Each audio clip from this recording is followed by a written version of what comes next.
Check 1 2, check mic 1.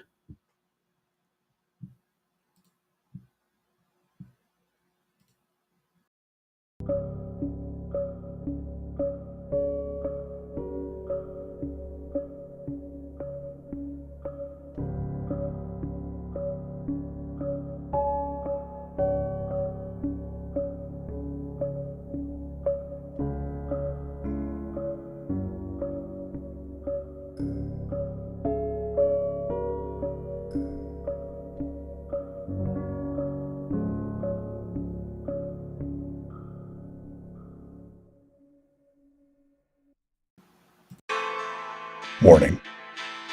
The following broadcast is not approved by your teacher, university, politician, or government. Side effects may include skepticism, better reasoning skills, liberty, peace, and an escape from the woke.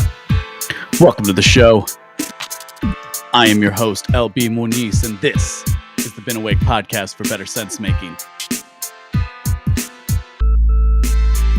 Man, talk about how easy it is to forget. A month has gone by. It's been a bit since my last episode, so thanks to everybody who's still subscribed. Of course, I've been putting out a ton of premium content, actually, behind the paywall at BeenAwake.com. So if you're not already a premium subscriber, do me a favor, head over there, take a look at it. You can get a 2-week free trial or sign up, get your first year 50% off. There's a slight shift to the show, so we'll get some of that out of the way. Don't forget, this is live right now. If you're catching the replay, this is live on YouTube, live on Twitter, and for the first time, live on Instagram. And I'll be honest, I have no idea how it's going to look on Instagram, and I'm going to check right now and kind of see. But I don't know how this is going to look on Instagram. I'm using like a third-party thing because Restream doesn't really work with it. But I figured I may as well go live, let people know that we're recording a new episode, and of course, maybe take some comments if you're in the chat.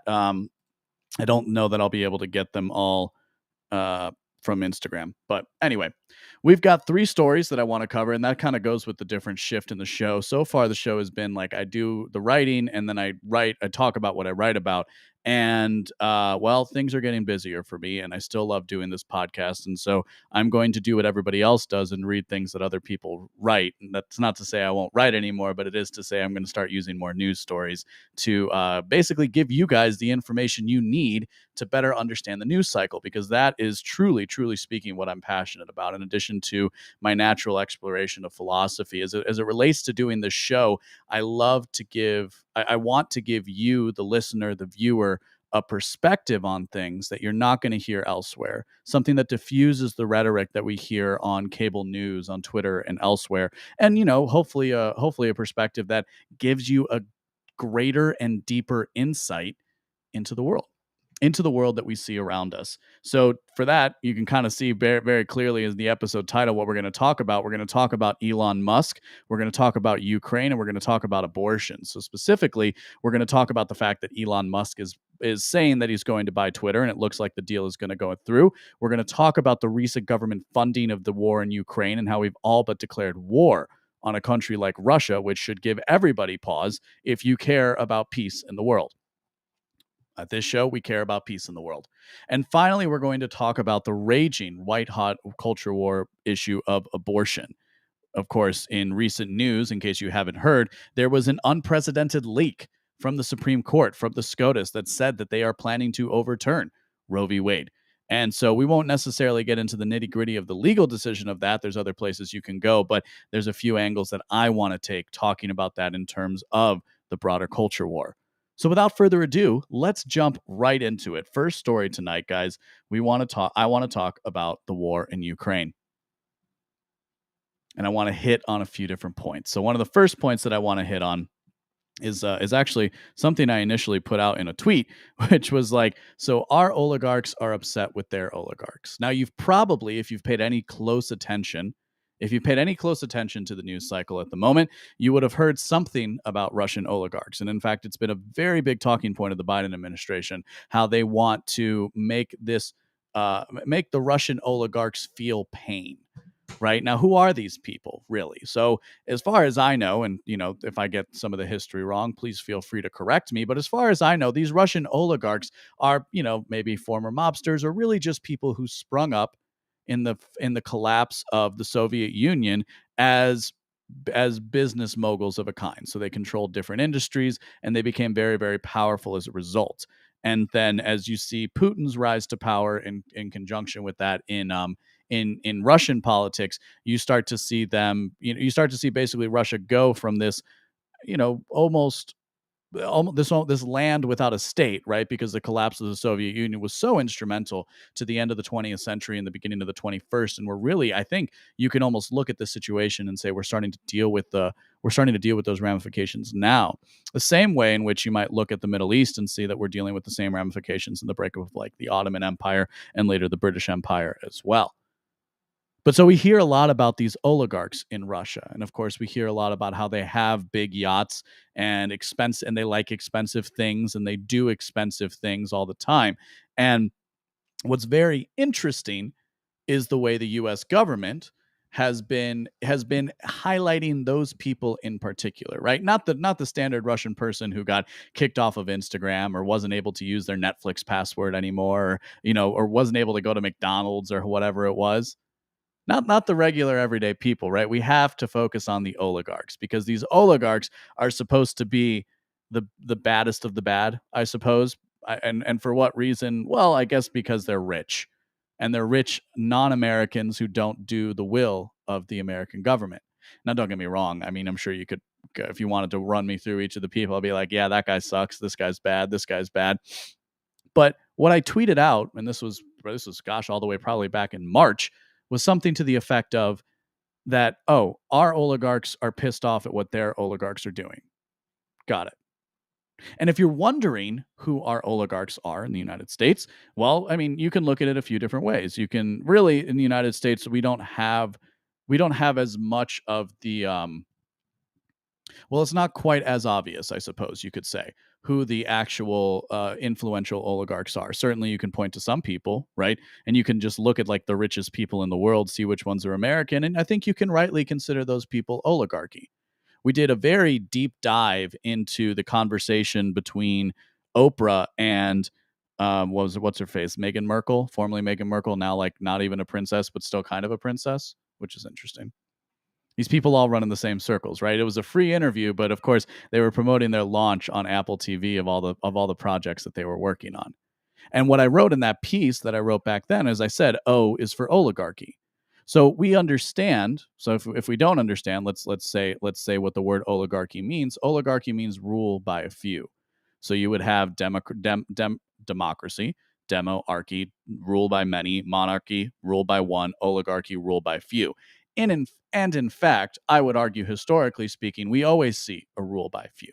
Even if there is an absolute king, he has a court which he relies on for advice and a lot of times for funding, historically speaking. And even in a democracy, we see people elected to office who become very, very powerful and who basically have no need to respond to the will of the people. So really, we always have oligarchy, and there have been Princeton studies done, which we've covered on this show before as well, denoting and making very plain that as far as the United States is concerned, it is effectively an oligarchy. There are some things in the United States government that you cannot change through the will of the people, that you cannot change through a popular election. So when we start to look at world events, right, I talked about my crash course in geopolitics, and I've just pointed out that especially for the American audience, because America has been so powerful on the world stage, most Americans have never had to pay close attention to geopolitics. Most Americans can basically just say, well, what did the president say? And if I know what the president's saying, then I kind of know the direction things are going to go. That was really torn on its head when Putin decided to invade the Donbass region. When Putin decided to first declare independence for the Donbass region and then invaded in eastern Ukraine. That was a turn in geopolitics, something that we had not seen really in our lifetimes. You can point to Georgia, you can point to the invasion in Georgia, you can point to the invasion of Crimea or the annexation of Crimea, if you will. You can point to those things, but this protracted conflict that as we talk on May the 14th, 2022, in the year of our Lord, as we look at this conflict months later, we see it is still going on. So it's our oligarchs versus theirs. And the point here to make is that it's always our oligarchs, or it's always a set of oligarchs versus another set of oligarchs. So who are the oligarchs in these situations? Well, on the American side, we might not know every single name, but certainly I think we can point to major figures in the US government and rightly call them oligarchs. These are people who have been in control of the United States government in one form or another, had positions of power and influence at the highest levels of government for a long time. Just today, we saw Mitch McConnell and a delegation of Republicans following in Nancy Pelosi's footstep and a delegation of Democrats going to Ukraine and praising them for their defense of democracy. Those are two people right there, by the way, that I think we can rightly consider to be some kind of American oligarch, even if they're not as rich as the Russian oligarchs. Somebody like Nancy Pelosi and Mitch McConnell have crafted U.S. policy going on 20-something years. They're both in their 70s and decrepit at this point, and they just want, I don't know, what is it that they want? Well, if you go and you watch a documentary like Ukraine on Fire, you can start to see that maybe there's just a lot of corruption in a country like Ukraine that traces back as far as before the fall of the Soviet Union, and maybe there's a lot of corruption in the U.S. government as well. And maybe that corruption is part of the reason why the US government is so keen on maintaining Ukraine's borders. Or perhaps it's just a racket, as most wars are, and they are just attempting to enrich themselves by whatever way they can. See, historically speaking, Americans, right? We can look in my own life for this, right? We have the terror wars, but historically speaking, Americans have tended to come together during times of conflict and during times of war. And in fact, it was always considered good policy that if there was a scandal going on or something happening in the world, that, maybe a quick war or a quick something like that would actually bring the people together. I don't think you can look at the American polity and make that same claim today. Sure, yes, very much so. There are plenty of old people who are being duped by cable news and the likes of Sean Hannity and others into thinking that this is a just war of some kind. But I want to point out next a contradiction in how we, the average American, perceives things versus how our elite perceive things versus how our oligarchs perceive things, if you will. And of course, that has to do with the ideas of borders. Now, if you don't know if you were to go and take a political science course, as far as I understand it, and this is what happened to me when I took a political science course, you were taught the idea of a nation state. And the concept is basically this, that ever since World War I, and certainly after World War II, we have a world free from monarchy. We have a world free from the unjust rule of kings, they will say. And now, in the modern world, we have rule by consent. We have rule by the people, so-called. Again, we're not really too concerned with formal analysis on this show. So I'm doing the duty that I must do, which is to tell you how things will be taught to you so I can show you the contradictions. And part of that conception in this new world order, this world order where we have a United Nations body and a North Atlantic trade, whatever, what does the T stand for in NATO? We have a NATO, we have a UN. What do we have in this world? Well, we have nation states. And what is a nation state? Well, a nation state is the idea that the state, the monopoly on violence within a society, is governed and bound by a nation of people. What constitutes a nation of people? Really, it's whatever you want it to, but generally speaking, it's supposed to be some kind of ethnic group or people who generally share a common territory together. Fair enough? So that's the idea of a nation state, and this is supposed to be a more stable form of government. And so we see the nation states of, in the Middle East, of Iraq and Afghanistan, and most of those borders were drawn by other people, not the people who live there. And certainly we see that in Africa, and we see that in the United States, and we see that less so in Europe, because Europe's borders were pretty well sorted out before, the First and Second World War. So we have this concept of the nation state, and this is what you'll learn in a political science course, that the nation state is part of the bedrock of Western civilization. Now, I don't quite know if we could really say that, because if we look at Western civilization historically, we've seen a mix of different types of governments, not all of which have been nation states. So certainly we can say for the modern West, this for the modern ephemeral US government plus some European allies, we see those people as being the ones who benefit the most from this conception of a nation state. Ukraine itself is a consequence of the creation or the idea or the myth, if you will, of a nation state. Why? Well, because because Ukraine has never really existed as a country. There has been a people there, but if you go back historically, they've generally been because we might say because of the land, because they are so well placed in Europe, and because their land is generally speaking some of the most rich for farming in the world, they have been effectively conquered by one people or another throughout all of their history. And you might think that this war currently is something akin to a war for Ukrainian independence. However, I think a look at the evidence and really just viewing this thing in a different way than what's presented to you in the press shows us the case that it's not.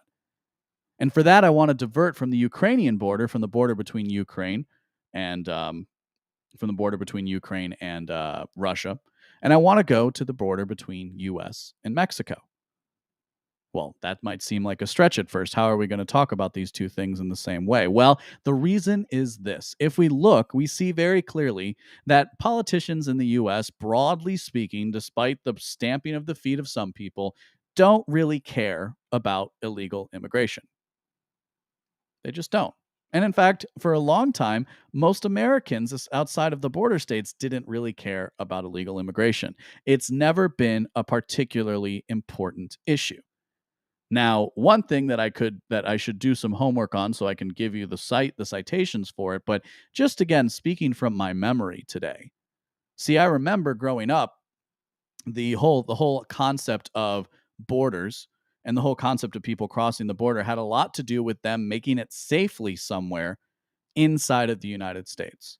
So they would cross the border and find, and with the coyotes or whoever it would be bringing them across, and they would eventually reach some sort of safe household that wasn't connected to the government in any way, because the act of crossing the border without proper documentation is considered illegal. Why? Because the sovereignty of the nation state is considered tantamount, is considered sacred under the conception of the way that you were taught politics. So the question remains, why were you taught politics that way if the US government doesn't actually care about their border? And it would be my contention, by the way, that they don't. Right? You could say, "Oh, but Trump." And it's like, "Yeah, sure, but how much did he actually accomplish?" See, again, we see here, even with the most powerful position in the world, the presidency, the president of the United States, he is still but one man, or potentially one day one woman, who cares? It is still a single individual. There is the mass of people around them that actually make things happen. And what we saw during the Trump administration was that deep state, if you will, that permanent government apparatus fighting back against the changes that he wanted to make. So even Donald Trump couldn't get it done. He couldn't secure the border, and it's gotten worse. And it's gotten worse in one serious way. And that serious way is basically taking advantage of an international accord around refugee status. Now, I happen to know a little bit about this because of my family's history. See, half of my family did come to this country as refugees, as Cuban refugees from the communist from the communist hellhole that is Cuba, unfortunately. Because actually, as an aside, I went to a couple baseball games this week, and I was just thinking, like how I'm a White Sox fan, right, for the most part, to the extent that I watch sports, and the White Sox are like filled with Cuban players, and I love it. It's fun. They're great. They're great ball players, and I'm thankful that people like that can come to this country and live a much better life than they would have lived in a place like Cuba. But it did occur to me. I was like, man, if it hadn't been for that communist revolution, what would Cuba look like today? And I think you would basically see a beautiful island that with a thriving tourism business and probably, dare I say, a Major League Baseball team. It was considered, before the revolution, it was considered actually a hotspot for training and for people from New York to go down to. So where was I going with this? We're talking about the conception of borders. And when my family came here, they actually went to Mexico first. At the time, at this point, you couldn't fly from Cuba to the United States directly. And because the communists didn't want people to leave, or at least this is the way the story was told to me. See, Instead, they had to lie and say that they were going on business or they were going on vacation to Mexico City. So they flew to Mexico first. And when they got to Mexico, they went to the US Embassy and they requested asylum status. And they requested asylum status because the United States at this point, if not completely, had begun their policy, what was commonly referred to as wet foot, dry foot, which is to say, as soon as a Cuban citizen stepped foot off, either off of a boat onto another piece of dry land that was the United States or elsewhere, they were considered refugees. The United States government technically said they wouldn't do anything if people were on boats, if people were on the island of Cuba, but if they stepped foot somewhere else, they were granted refugee status. Now, that was great for Cubans, and you could say, well, but what about other countries? And that's fair, but I'm telling the story right now, and this is my show. So when my family came to Mexico initially, they went to the consulate and they requested asylum status. And they had to wait in Mexico until that status was granted. And in fact, I was recently told a story by my great aunt, who, as far as I know, is listening to this. Hi, Tia. She was telling me how they lived in those times, right? And the conversation kind of came up because we were talking about a trip and how everybody wanted to have their own rooms. And she was saying, it's just so funny because everybody wants their own room now. And we, growing up, we all slept in the same room together. And when we went to Mexico, we were all crowded in a small hotel room, and we didn't care. And we didn't care. And I think it's always good to remember kind of where your family came from and how lucky you are to maybe sit there and say, yeah, I need my own room when I travel. But of course, my family had to spend some time in Mexico before they came to the United States. And the reason for that was the asylum laws are pretty clear. And in asylum laws, you have to first safe country you reach is technically the country you must claim asylum in, unless you can be granted asylum somewhere else, as in the case of going to the U.S. consulate in Mexico as a Cuban citizen during the communist revolution in Cuba. Again, as far as I understand, this is the UN Charter. This is what the UN Charter says we have to do with refugees. So what happens today, again, maybe I'm wrong, right? Because some of this is what I remember as a child versus what I see as an adult. But I remember as a child, the concept or the argument around illegal immigration had to do with people crossing the border and kind of sneaking into the country. Well, they don't sneak into the country anymore. See, what the NGOs who actually fund a lot of this migration have done is they've basically short-circuited the system. They've gamed the system in such a way that people now just cross the border and claim asylum status, even though that asylum status is, if they've passed through any other country but their own, technically that status isn't valid. However, they still are entitled to a court hearing under U.S. law. So you can so again, the system has been gamed. See, this is as we're kind of talking about this, and we're going to lead up, and we're going to get back to Ukraine here in just a second. I just want to point this out is, again, to the point is the actual method by which people have come across this has changed. And so now they can say, well, see, they aren't just economic migrants, even though most of the people are. And by the way, I don't fault anybody who wants to come to the United States and earn a better living. I get it. I would probably do the same thing in their shoes more often than not. So you see a lot of these people who want to come to the United States because they're economic migrants, but they claim to be refugees of one kind or another. And by a refugee, it means you are in some kind of political persecution or other kind of persecution in your home country, religious persecution. Although, interesting enough, the government doesn't actually do a lot for religious persecution from people from like Europe, let's say, or other parts of the world. There was a case I recall in particular of German homeschoolers who wanted to come to the U.S., and those people were denied entry on religious grounds. Refugee status on religious grounds. The reason being that the German government was basically banning the practice of homeschooling. Shows what a free and democratic country they are.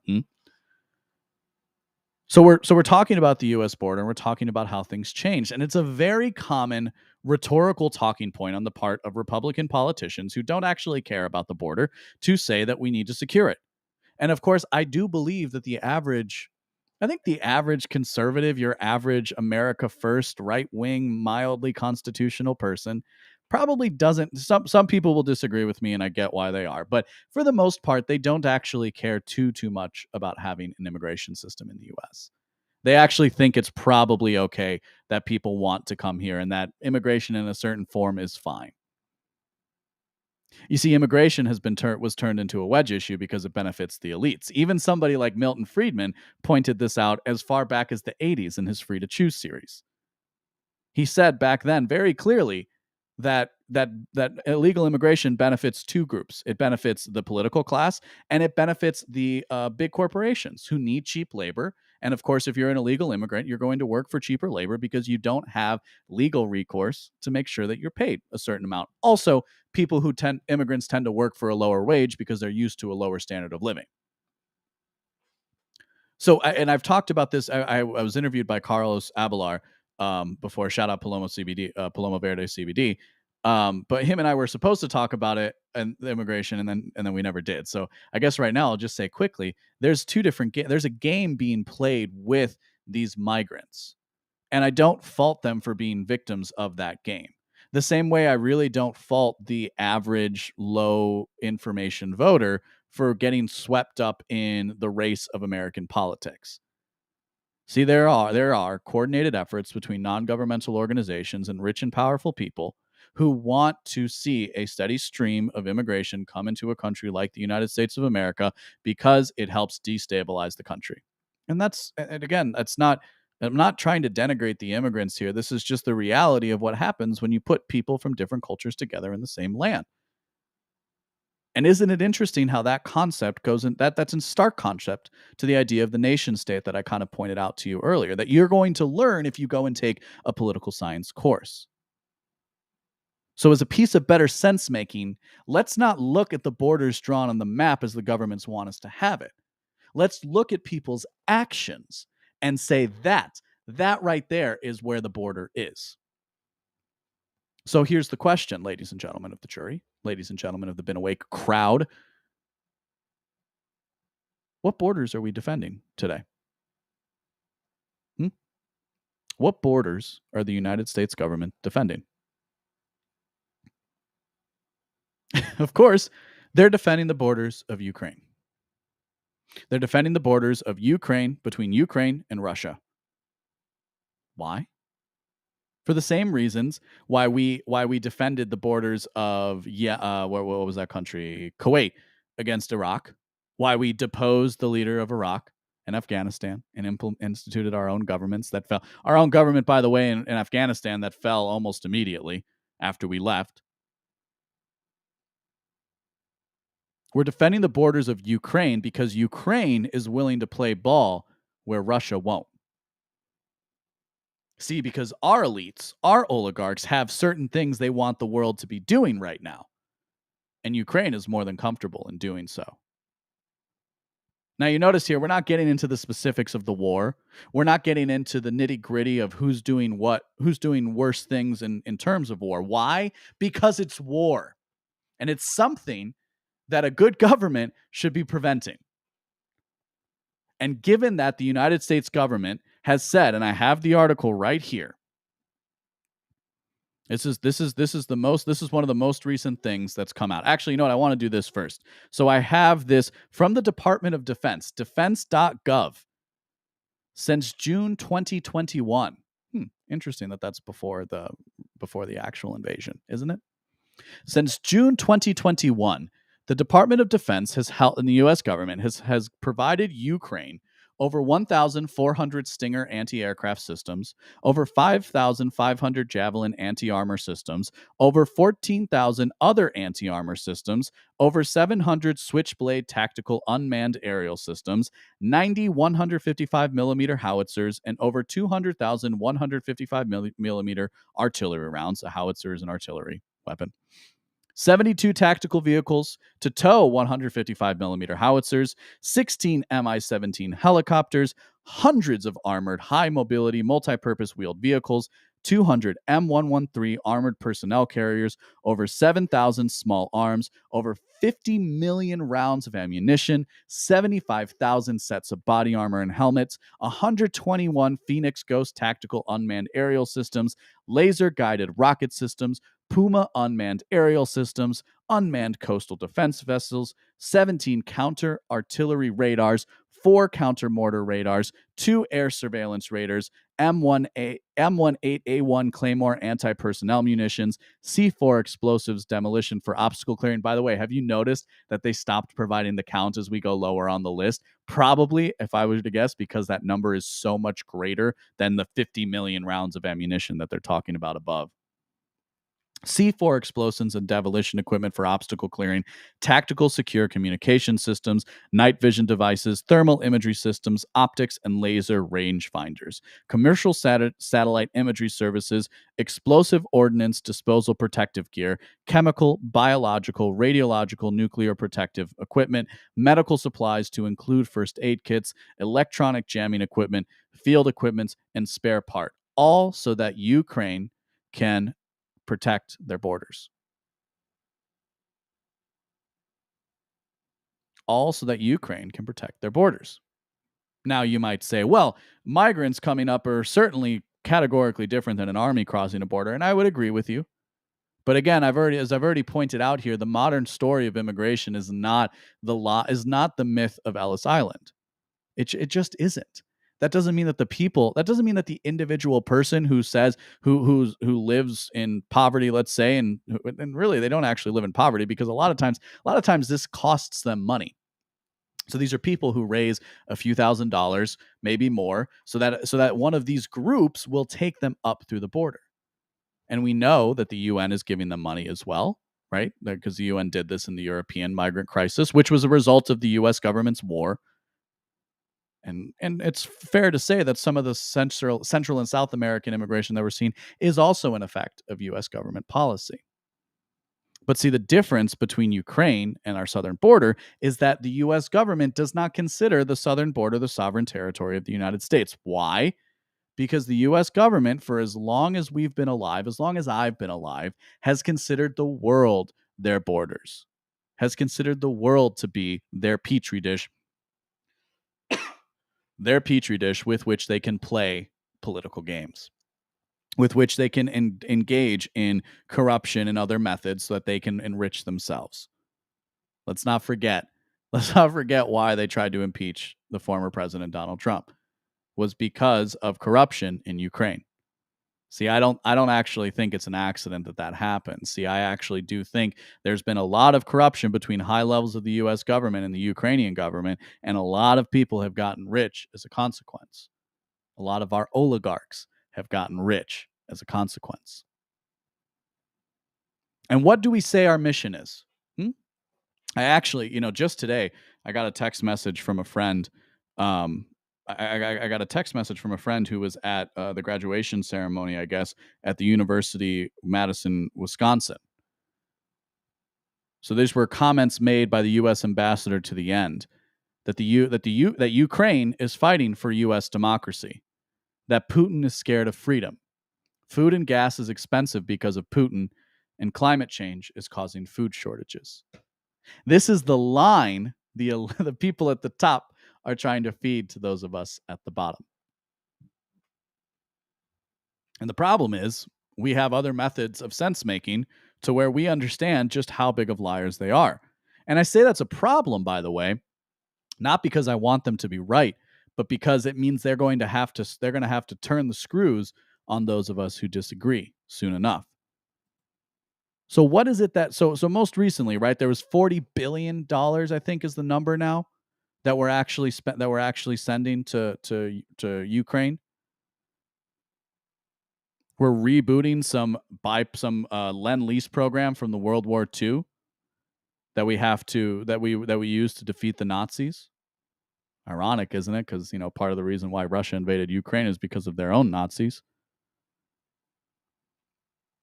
This proxy war is dangerous, ladies and gentlemen. The reason why it's dangerous is very simple. There is one other nation on Earth that has as many tactical nuclear weapons as the United States, and that's Russia.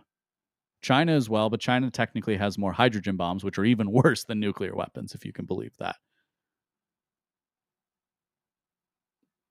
So we've been providing all of this aid, all of these weapons to this country, And we even have congressmen.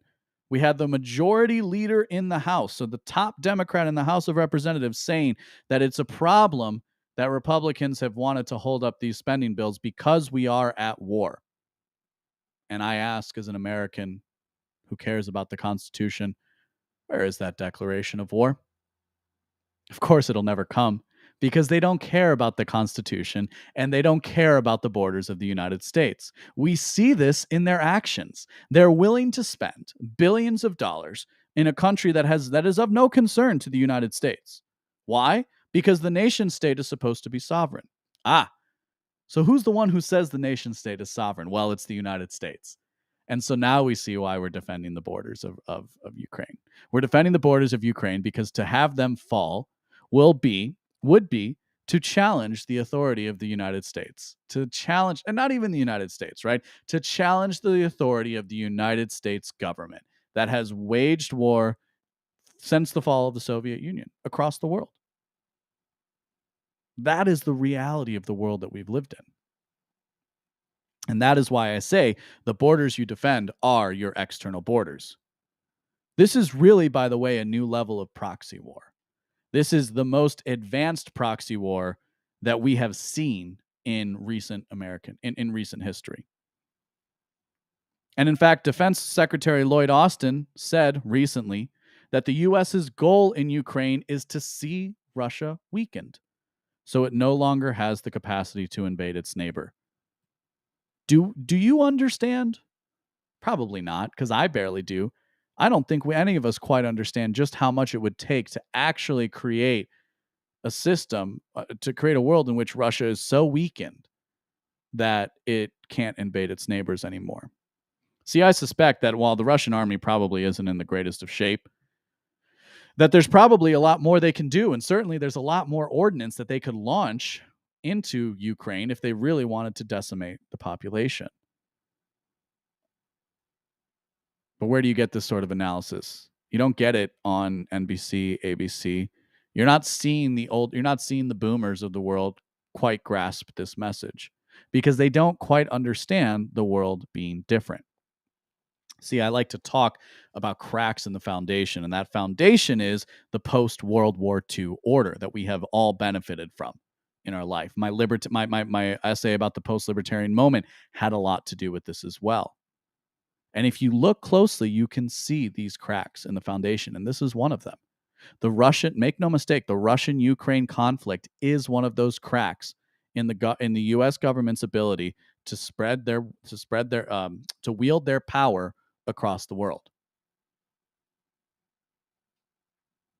I would prefer to live in a country that was calling for peace. I would prefer to live in a country where we had a president who was going on national TV and saying, it's time for you guys to set aside your petty differences, and it's time for you to come to the table so we can negotiate a settlement that will benefit all parties. Most importantly, the people of your country you are sending to die at the moment.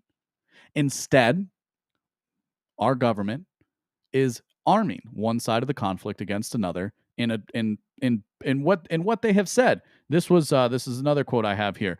Former Russian President Dmitry Medvedev accused the United States on Wednesday of waging a proxy war against Russia after the House approved a $40 billion aid package for Ukraine and said that our economy would suffer here in the U.S. He said Tuesday was a bid to quote, to deal a serious defeat to our country, the Russian country, and limit its economic development and political influence in the world. He said it won't work. The printing press by which America is constantly increasing its already inflated government debt will break faster. He's right. See, Putin's not the reason for inflation. If you believe that, then I'm not sure how the hell you found this show. But Putin's not the reason for inflation. The reason for inflation is that we've inflated our currency almost out of existence throughout the course of the pandemic. Something like 20% of the US dollars ever produced were produced in the year 2020. And we're dealing with those consequences now. Supply chains, which had taken years to build, were torn down in a matter of months because these people at the top want to effectively reshape the world in an image of their choosing. Let's talk about Elon buying Twitter. Man, I did not think I was going to spend 40 minutes talking about that. That's funny. So I want to hit a few points with this. So obviously, if you guys haven't seen the news, let's talk about what's actually happening. Elon Musk has said that he became a major stockholder, right? He became the largest stockholder of Russia. He became the largest stockholder of Twitter. So a majority stockholder was going to be on the board, decided not to be on the board, and then decided he was going to buy the company outright. And so he did so. He was able to buy the company outright. And there's a lot to talk about in this story. And of course, guys like Tim Pool have covered this really, really well. A lot of places covering this really, really well. I want to hit on a few different points, something that's a little bit more in the vein of Been Awake. And then we'll move on to the next story. So let's talk first about the folly of free speech absolutism. Because this was one of the things kind of at the beginning of this was that Elon Musk had once said, and I haven't chased down where he said this in the quote. It's just one of those things that gets repeated on and on and on. But that Elon Musk had said he was a free speech absolutist. So my friend Pete Quinones over at the Pete Quinones Show, and by any means necessary on Substack, recently wrote a piece about being a free speech absolutist and saying it's provably absurd to actually say that that's your position. And he writes, if your 8-year-old learns the F word, do you let them blurt it out everywhere? Even if you allow it in the home, which you really shouldn't with a child, how about in public? No, you wouldn't do that. And ask yourself, why not? So I bet, and as he writes, he says, I bet a lot of it would have not only to do with your reputation in a community, but also because it just isn't done. It's culturally unacceptable. And so I write, toddlers cursing, while amusing at times, is a cultural taboo. Conceivably, one could offer a, quote, free speech absolutist argument in favor of toddlers cursing, but outside an academic debate, I don't see how one could maintain the practice of toddlers cursing publicly. Again, happy to take this up, so if anybody's out there want to challenge me, feel free. So Pete writes, he says that he's recently been struggling with the concept of free speech within a political system. Paraphrasing, he questions whether a free press should be allowed to knowingly propagandize lies, collude with special interests, suppress competition, and amplify voices that advocate against a working system, i.e., communists. The crux of his piece is fairly represented in the following two quotes, and we're going to get to the idea of what I think about free speech absolutism in a second. So he writes, we've been considered to believe a free press is essential to liberty. But a press that is free to tell lies commands a tyranny over the minds and souls of the people. I would hope through decades of endless war propaganda, and especially the health tyranny of the last 2 years, people would at least be asking questions. So he contends that the idea of free speech is not only a myth, but a weapon used against us. We know it doesn't exist within a political system. Those of a differing and in the moment more powerful worldview will do everything they can to suppress your speech while championing theirs. This is a truth of politics that is not going away. When your enemy is in charge and dominates all discourse while actively suppressing yours, do you rationalize that they're the victors in the marketplace of ideas, or do you, like Jesus, flip the tables in said marketplace and take back what was taken from you? So here's my analysis on free speech absolutism. So there's a few, and I kind of tried to put them into a few points. So that first point is the question: is a free press essential to liberty? And I write the boomer conception. So, and by boomer, I'm using that as a shorthand to represent prior generations who didn't live in the mass media, mass social media environment that millennials and below have come up in. The boomer conception of a free press, those institutions which hold power to account, is clearly essential to liberty under their framework of the world. So under their framework of the world.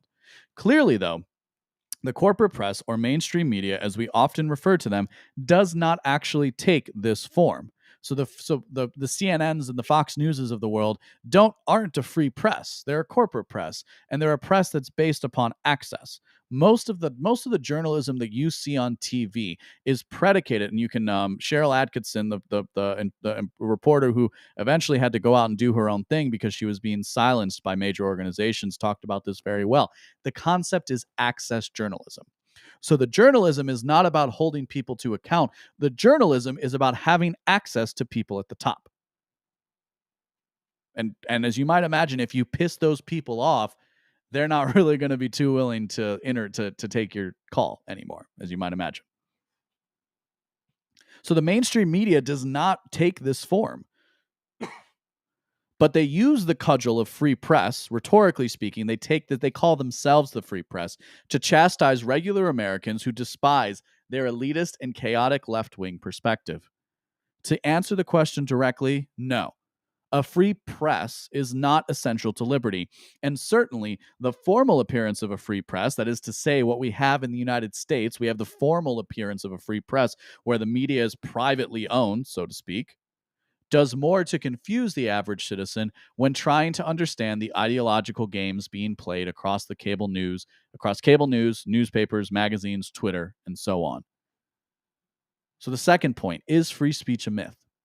Yes, free speech is a myth. But I would remind the reader and the listener, as I have elsewhere, that myth isn't just a pejorative for something that's not true. I discussed last year in a piece how free speech became an explicit political issue in America. In 2022, free speech is considered a right-wing opinion. No ifs, ands, or buts about it. And if you're sitting there listening to this and say, I like free speech and I'm not right-wing, from the perspective of the left, you are. And it's time we start realizing that. Free speech in 2022 America is a right-wing position. That's how far away the left has gone. It is an ideal held to by many normal Americans. Quoting from that piece, I wrote, "For me, the freedom of speech has always been the recognition that, try as it might, a government cannot silence the minds of free men and women. Those who choose to remain free will always have their mind and their voice. The people at the top, the tyrants and thieves who refuse to accept this, are left with only one option: violence to silence the opposition." This isn't to say, so let's make it clear, I'm not saying that every person's perspective is equally unique, valid, and worth listening to. It is to say that for many of us, tyrannical propaganda will never hold sway, and including a myth in our rhetoric, which is popular. So the third question, is free speech a weapon? Again, clearly yes, free speech is a weapon. It has been used to cudgel conservatives and the right into silence over generations, has allowed the chaotic left to capture the university system, which in turn promulgates its ideology throughout society. Today, however, free speech is considered a right-wing position by all the important people in media and elsewhere. In fact, free speech has even been divorced from the idea of democracy. We have the former president of the United States, Barack Obama, saying as much. And certainly in the minds of most of the blue checkmark journalists on Twitter. Now that they hold power, the chaotic left doesn't need to use the weapon of free speech, and arguably, I think they are terrified at what a coordinated political right outside of the cult of American democracy can do with such a weapon, that weapon being free speech. It would be my contention that free speech, this is to say, speaking and organizing against the chaotic left progressive culture, is a weapon that should not be abandoned simply because it has been used by the other side. And my last point on leftism and absolutism. I am fond of Charles Haywood's definition that leftism is, quote, maximal egalitarianism and maximal liberation. I think it captures very well the last point I want to make about free speech absolutism. As I indicate above, the absolutist position is one that a myriad of conservative personalities adopted in response to the censorious left. So first, the left abandons the idea of free speech and they move towards the idea of censorship. And in response to that move towards censorship, conservatives say, well, hey, I'm a free speech absolutist because that makes a lot of sense. Again, they're not philosophers. I understand how you can make the mistake. As I indicate above, the one is the myriad of conservative personalities adopted in response to the censorious left. By doing so, as the example of a toddler cursing demonstrates, they point out the absurdity within their position. The chaotic left thrives in areas of absurdity and absolutism because their default drive is one of maximalism. It is anything without limit. That is the core of what the chaotic left represents. Anything without limit. So anything, literally just put an X there, substitute it in. So free speech without limit. Well, that's a leftist position. Clearly there are times where you should say things that you shouldn't say them elsewhere, right? Like, at a funeral, maybe you don't like, I don't know, just go streaking, or say that, or say all the bad things about the person because somebody else there cared about them. It's just a time and place thing. You can be a jerk, you can be an asshole. I'm not telling you to stop doing that. I'm just clearly pointing out that in our everyday life there are clearly instances where we can say more things than others, and there is company with which we can say more and different things than with others. So conservatives, as the uncreative lot they are, on average, did not see the trap being laid for them. Ultimately, an absolute position will enable chaotic elements to succeed because nothing made by man is absolute or eternal by definition. These are my thoughts as they stand today. I don't think a free press is what it's cracked up to be, but I don't think the American right needs to abandon free speech as an ideal. What they need to guard against is absurd and absolute positions that allow for chaotic leftists to gain a foothold. So that's what I have to say on the concept of free speech absolutism. And I bet if we were to chase down this story of Elon Musk and where he had said that, it was probably in response to a question of somebody saying, "Are you a free speech absolutist?" And he's probably like, "Yeah, yeah, I am." The other thing I wanted to talk about with this story is just the irony of these journalists and the way that they operate. Because as you can imagine, there's been a full court, and of course we've all seen this. There's been a full court press against the likes of Elon Musk in the course of this in the course of this conversation. Now that he's admitted that now that he said he's going to buy it, he's suddenly a boogeyman that everybody must hate. Mind you, the guy's like doing electric cars because he thinks that like climate change is a thing that's going to like kill the country and kill the world. So that's the big reason why he does it. He's also somebody that's figured out with a team of people how to bring rockets to space by private means. He's done a lot. Wasn't he on the PayPal team? Isn't that where he earned most of his money to begin with? Suffice it to say, he's done a lot in his life so far. He's also somebody, by the way, who takes a pro-human approach, generally speaking, even if some people would take exception to the fact that he wants to put a microchip in people willing to take a microchip, right? So he might have some of that transhumanism that people don't love, but he does take a pro-human approach within that, which is to say he's kind of a complicated guy. But what I love is the irony of these journalists writing stories like this. This is from the AP, written by 3 people, because I don't know why they do that. On Tuesday, Elon Musk said he would reverse Twitter's ban of former President Donald Trump, who was booted in January 2021 for inciting violence at the U.S. Capitol, provably false statement, should he succeed in acquiring the social platform for $44 billion. But the day before, the Tesla CEO also said he agrees with the European Union's new Digital Service Act, a law that will require big tech companies like Twitter, Google, and Facebook parent Meta to police their platforms more strictly for illegal or harmful content such as hate speech and disinformation. Illegal and harmful content. So illegal and harmful content isn't child pornography. Illegal and harmful content isn't, murders and rapes and people being hurt and, watching death and beheadings and all that nasty stuff that'll stick with you for the rest of your life. No. Hurtful content in 2022 from the perspective of a fracking journalist is hate speech and disinformation. These are the same people, by the way, who are writing articles to get us into war with Russia. But they care about hate speech. Mm-hmm. Now, they call this an apparent contradiction, and they say the apparent contradiction underscores the steep learning curve awaiting the world's richest man once he encounters the complexity of Twitter's content moderation in dozens of languages and cultures. Twitter has to comply with the laws and regulations of multiple countries, taking into account the reaction of advertisers, users, politicians, and others. And here is what I'd say to that. OUAP journalists who are probably making a decent living but have nowhere near the income that Elon Musk has. Nowhere near it.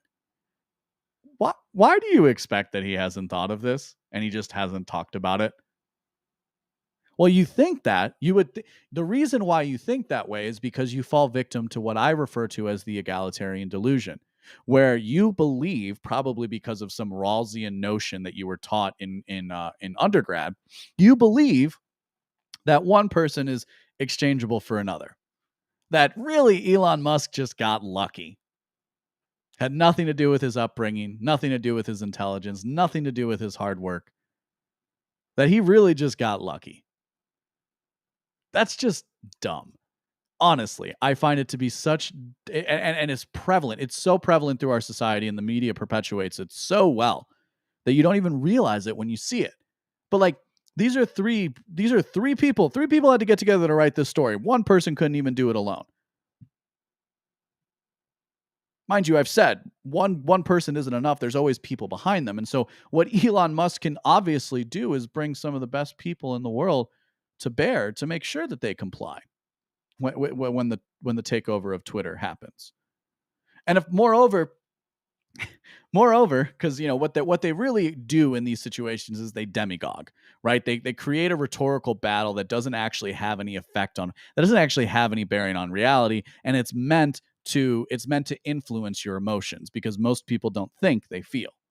And most people feel first and think later. Pretty much almost anybody feels first and thinks later. And so they want you to feel like you're justified in scoffing at the idea that Elon Musk could do any kind of change to Twitter. Of course, people like Tim Pool and others have pointed out, and Jack Posobiec, that there's been a lot of movement with right-wing Twitter commentators, that in fact they've suddenly seen their reach go out a lot farther. And by the way, in my own small way, I've noticed this too. I've noticed it's a lot easier for me to get a couple of likes on something, and I don't have a large Twitter profile quite just yet, but I'm working on it. Anybody who doesn't have a progressive opinion already understands the way that you are censored on social media if you express political positions. You already understand it. You started seeing it before 2016, and you really started to see it afterwards. There was a time where I could Google whatever I wanted to and put the word Mises after it, and I would get the story that the Mises Institute put out about it, whether that story had been published 10, 20 years ago or not. These days, I have to go to DuckDuckGo for that. It's very, very common. The way that I would use Google has had to change as a result of these filters that they put into place. And they do have a progressive bias. Let us not forget that. So the irony of these journalists thinking that like they see something that Elon Musk doesn't. And you have to understand, it's not actually about whether they believe it. It's about whether they can get you to believe it. So let's spend a couple minutes, and I kind of alluded to why it's important, why Twitter is so influential. And the reason why it's so influential is because so many people who write and who shape opinions for a living use it. See, there's been other stories in this flurry of attacks against Elon Musk that have said, well, Facebook gets 1 billion users every single day. Twitter doesn't get anywhere near that. It's like, why would he even bother taking over this social media network that's not even that important? Except you and I both know very well it's part of the reason why Donald Trump won the election in 2016. It's probably part of the reason why Barack Obama won his elections. In fact, Barack Obama was somebody who was praised for using social media in order to get out the vote. It's very influential because the people who are on it are influential people, or people who are trying to be influential. And because we don't subscribe to the egalitarian delusion, we can understand that a massive influential platform like that would necessarily have fewer users. You also have to keep in mind too, like, just the person who's willing to read words every day is not the average person. So you're seeing people who are, arguably speaking, above average. Trolls, you guys are kind of in a different category there, but suffice it to say, you're probably smarter than the average idiot on Facebook. So the reason why Twitter is so influential is precisely because it's smaller, and precisely because of the people who are on it. And I venture to guess it will still remain as influential after Elon takes it over. Because of course, the biggest question is Elon Musk some right winger? I don't know. I'd like to think that he has aspirations that would be in line with my own, but I won't pretend to answer those. Generally speaking, I like what I see from him, and I like what I hear from him. I find him to be an interesting person with interesting things to say. because he's done a lot in his life. The same way in which, by the way, somebody like a Jeff Bezos has interesting things to say. So I don't know if Elon's on my side, but I do know he's a better businessman than Jeff Bezos for the standpoint of he's buying Twitter and Jeff Bezos bought the Washington Post. Really, what's the difference? The difference is Twitter is a 21st century mechanism of disseminating information, and the Washington Post is dying.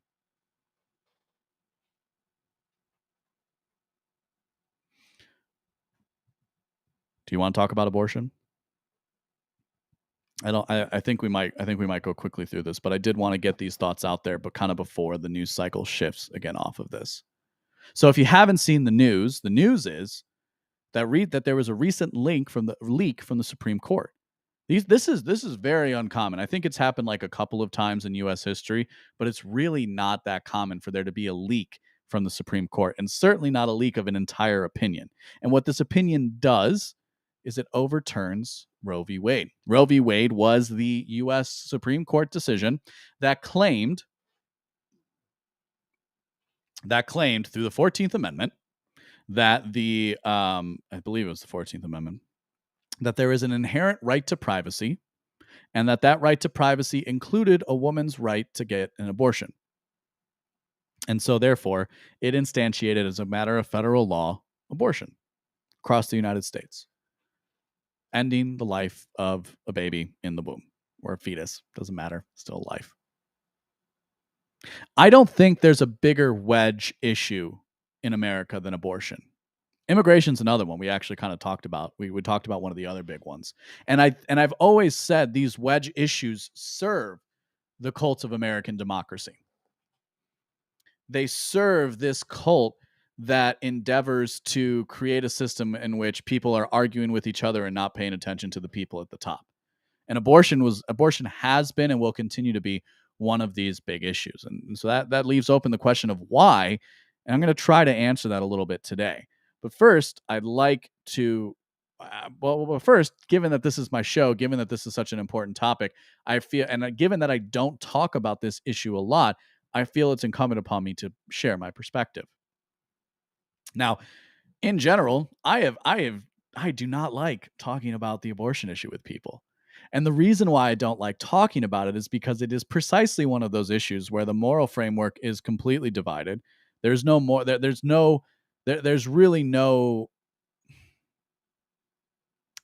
sharing the stage with somebody who's going to advocate for abortion up to the ninth month, and somebody who thinks that life begins at conception.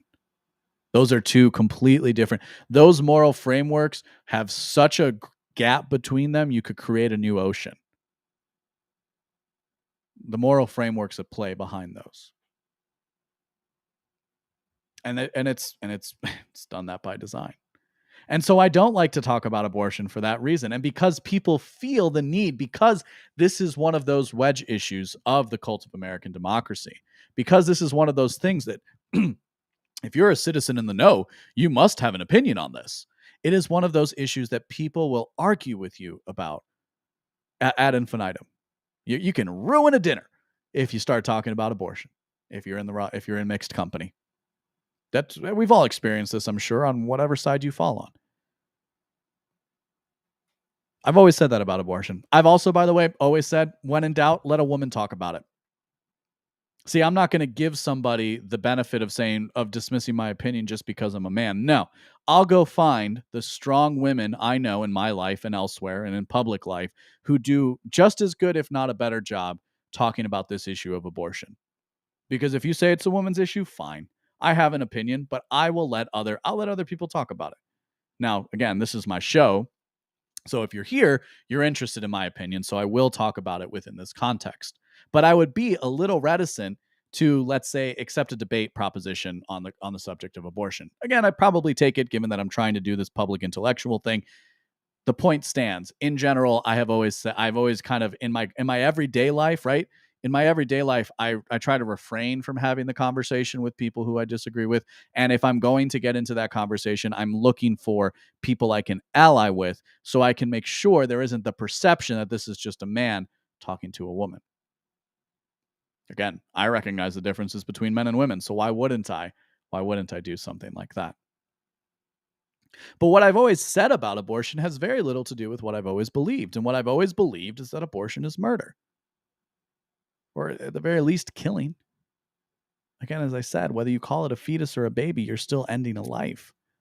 There's only one thing that child, that clump of cells can become. We're all clumps of cells, by the way. I'm a clump of cells talking to a bunch of other clump of cells into a device that's another clump of cells.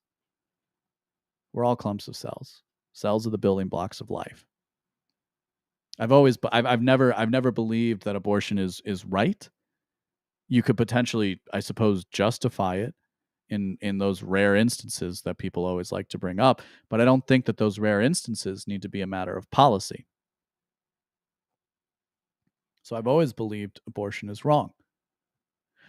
And what has always bothered me, until I've kind of learned more about what the left truly is, and we kind of got into that before, is why people would lie so much in the context of the rhetorical debate. And the lie, of course, is the conflation between abortion and contraception. The words themselves mean a different things. If you're aborting something, it's already started. If you're using if you engage in contraception, you're stopping something before it begins. See, the words betray their cause already. That's one of the reasons, by the way, they have to rely so much on rhetoric, and why they have to rely so much on the emotional manipulation that they do. So you say, "Oh, but her body, her choice." And I say, "Yes, she had a choice whether or not to have sex. She had a choice not to use contraception, and it's not the child's fault that happened." See, that's the real kicker, is that I don't know, the degree to which you have to twist yourself into knots to believe that that thing isn't human. I've even heard women utilize the rhetoric of an alien growing inside of them. And that's so sad, because this is like one of the most natural things in human existence, the progenation of the species. So I've always believed abortion was wrong, and I don't know that you're going to convince me otherwise, but you're welcome to try. But what I never quite understood is why these idiots would lump in contraception with abortion. And of course, the reason for that is twofold. One, there are dummies out there who also will say that contraception is just as bad as abortion. And two, because it benefits the chaotic leftist narrative, which is a narrative without limits. So there is no such thing as borders. There are no such thing as borders. There are no such thing as there's really that. There's no such thing as categorization or differences between this and that, or that, one and two. These things are all the same. And so what they do then is they conflate that conception, and they say, well, this is also about contraception, even though, if you look like a group that's very anti-abortion, like Catholics, a lot of Catholics still use contraception, even though the church teaches that you're not supposed to use even like birth control or condoms. Why? Well, because in the grand scheme of things, isn't it marginally less bad to not start a pregnancy than it is to stop one that has already started? That's my view on these things. But that really doesn't answer the other side. And again, again, to the point, this is a wedge issue. So this isn't really about, I don't really think we're at a point where we can convince another side of it. And again, we go back to cracks in the foundation. I think that's one of the reasons why this story was leaked. Interesting enough, let's not forget that they kind of forced, what's his face, Justice Breyer into retirement. They kind of forced him into retirement. He wasn't planning to announce his retirement. And that was how they got Ketanji, is it Jackson Brown or Brown Jackson? I'm not trying to be disrespectful. But that's how they got the first woman African-American Supreme Court nominee on the court, was they kind of forced this guy into retirement. So we're seeing, and why does this matter? This matters because the Supreme Court has kind of been like the tribal elders of the United States, if you will. I think Jeff Deist wrote a recent article where they kind of talked about it as where he talked about it as a super legislature. So it's like a legislature on top of the legislature. I think that like these are people that are, your perception as the average citizen is that these are people who know more than you, and so therefore they are the ones who can have final say. These are the people who are, arguably the smartest legal minds in the world. Or again, that's the perception you're supposed to have. whether or not how doesn't matter how accurate that actually is. And in the course of American politics for the last 50 years, again, we're talking about a post-World War II order, the Supreme Court has had that final say, including a reticence to overturn their own case law. And this marks a change for that. And that change happened because Donald Trump got to nominate 3 people and he happened to nominate 1 good one and like 2 okay ones. And so that changes the makeup of the court. The same thing happened, by the way, in Roosevelt's time, which is why Roosevelt packed the court. So you see, when the tools are used in reverse in the cult of American democracy, when the conservatives or the right get a minor win, because this doesn't even say abortion is illegal. This merely creates the system that should have existed in the first place as far as a constitutional order is concerned, and let the states decide for themselves. But I think all of these stories, abortion, Elon buying Twitter, and the Ukraine war, signal are the changing times in American politics and therefore politics of the world. These are the cracks in the foundation that one day we'll look back on and say, oh, yeah, that's kind of where it started. As it stands, I'm more worried about like the legislatures of Louisiana going too far in their, because I think right now in Louisiana, I think they're trying to pass a bill that says abortion is murder. And the reason why I think that might be going too far is because that's going to make it a lot easier for people to challenge it in the court. I think heartbeat laws are a great idea. I think because, again, a beating heart is a signal of life. Brain activity is a signal of life, and that happens a couple weeks after the heart beats. So whatever we want to use for this.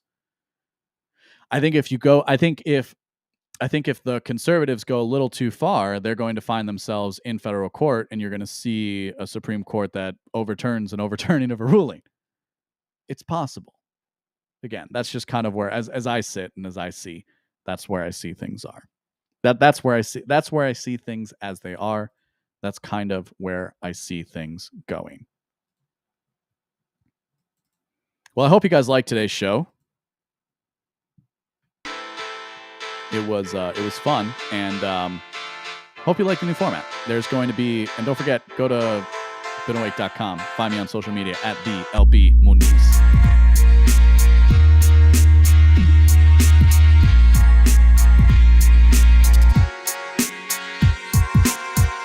If you like what you heard today, go to beenawake.com to subscribe for future updates.